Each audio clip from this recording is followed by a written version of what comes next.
The year 1135, Stephen crowned King of England. The year 1135 marked a pivotal moment in English history with the controversial coronation of Stephen of Blois as King of England. Stephen's ascent to the throne not only defied the established succession plan, but also plunged the country into a period of civil war and unrest known as the Anarchy. The circumstances of his coronation and its consequences reveal much about the fragile nature of royal authority in medieval England and the complexities of feudal loyalty. Stephen was the grandson of William the Conqueror and the nephew of King Henry I. Despite his royal lineage, Stephen was not the first in line for the throne. Before his death, King Henry I had named his daughter, Matilda, as his heir. This decision was unprecedented, as England had never been ruled by a woman, and it faced significant opposition from the barons, who were reluctant to accept a female monarch. Nonetheless, Henry I worked diligently to secure oaths of loyalty to Matilda from his court, including from Stephen himself. The unexpected death of Henry I in December 1135 created a power vacuum that Stephen was quick to exploit.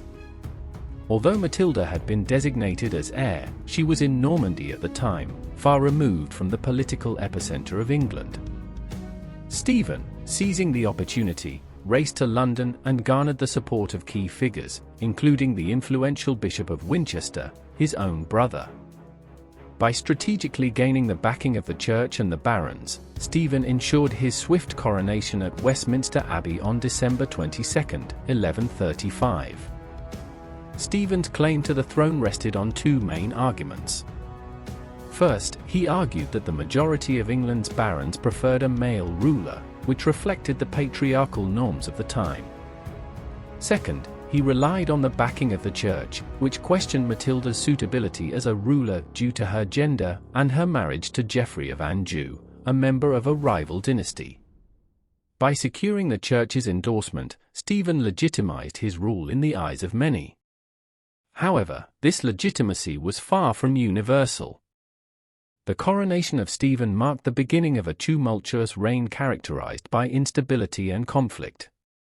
Matilda, refusing to accept Stephen's usurpation, mounted a challenge to his authority. Her supporters, including her half-brother Robert of Gloucester and other powerful nobles, contested Stephen's rule, leading to a prolonged civil war. Known as the Anarchy, this period was defined by shifting alliances, widespread violence, and the breakdown of centralized authority. England descended into chaos, with local lords asserting their power and the monarchy's influence waning.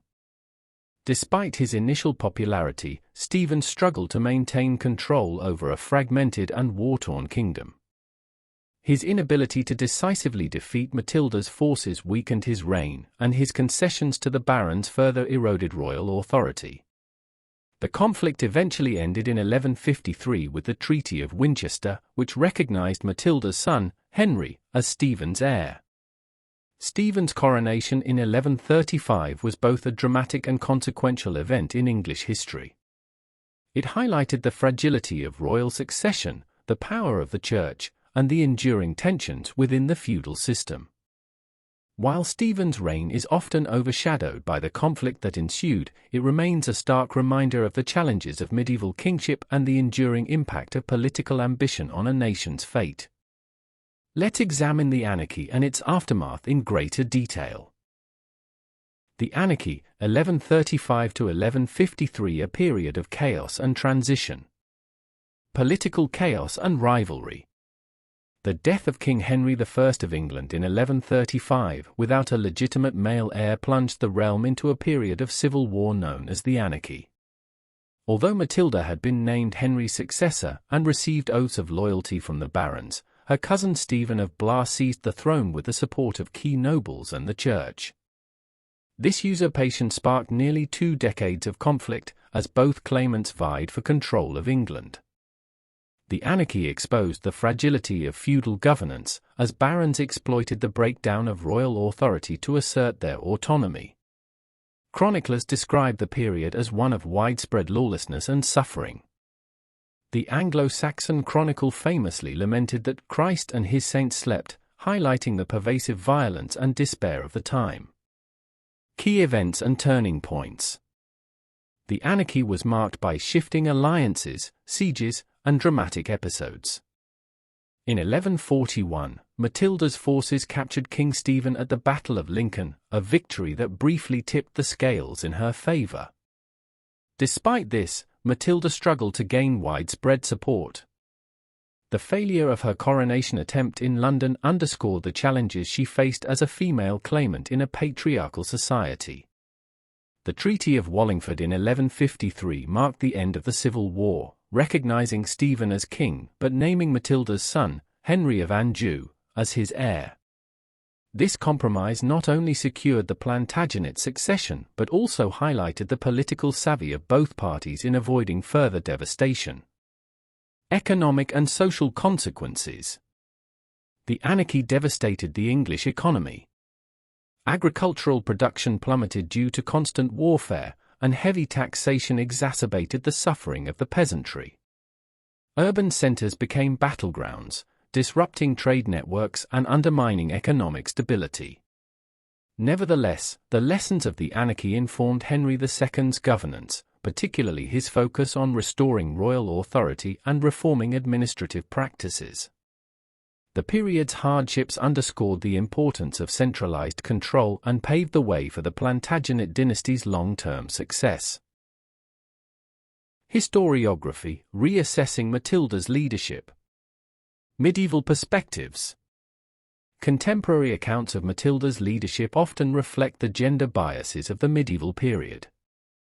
Chroniclers such as William of Malmesbury acknowledged her legitimate claim to the throne but criticized her assertiveness, describing her as haughty and unable to win the loyalty of her subjects. These narratives often contrasted her perceived failures with the successes of male rulers, perpetuating a view of Matilda as an unsuitable leader. Modern feminist interpretations. Feminist historians have re-evaluated Matilda's role, emphasizing her political acumen and resilience.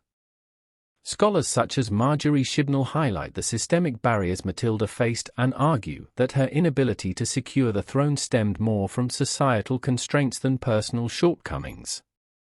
Her leadership during the anarchy demonstrated remarkable strategic brilliance, particularly in moments like her escape from Oxford Castle. Modern scholarship reframes Matilda not as a failed monarch but as a trailblazer who challenged the patriarchal norms of her time. This reinterpretation enriches our understanding of her role in Plantagenet history and underscores the complexity of medieval power dynamics. The wider context, Angevin politics and society. The role of barons and local governance.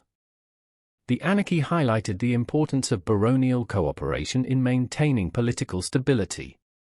The Treaty of Wallingford exemplified the need for compromise between the monarchy and the nobility, a theme that would define Plantagenet governance. This balance of power laid the groundwork for the development of institutions like Parliament, which emerged as a forum for negotiation and conflict resolution. Cultural and intellectual foundations. The 12th century was a period of cultural and intellectual flourishing. Geoffrey of Anjou's court championed chivalric ideals and promoted the arts, creating a cultural foundation that influenced the Plantagenet kings.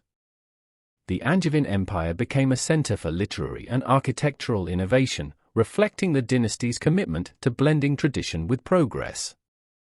Broader European context. The Plantagenet dynasty's rise cannot be understood in isolation. The broader currents of medieval European politics, including the investiture controversy and the Crusades, shaped the environment in which they emerged.